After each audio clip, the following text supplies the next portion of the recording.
Setelah menggugat cerai Putra Siregar, kini Septia Yetri akhirnya membongkar selingkuhan suaminya.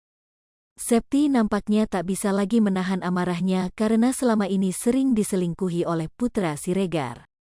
Tak terduga selingkuhan Putra Siregar ternyata karyawannya sendiri di perusahaan handphone ternama miliknya.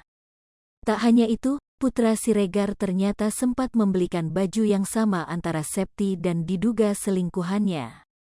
Hingga Septia Yetri mengaku bahwa dirinya akan memenjarakan wanita yang diduga selingkuhan Putra Siregar itu. Untuk perempatan yang sangat terobsesi dengan hidup saya, baju sama, cincin sama, kamu harus dipenjara Isti, tulis Septi di Instagram story pribadinya.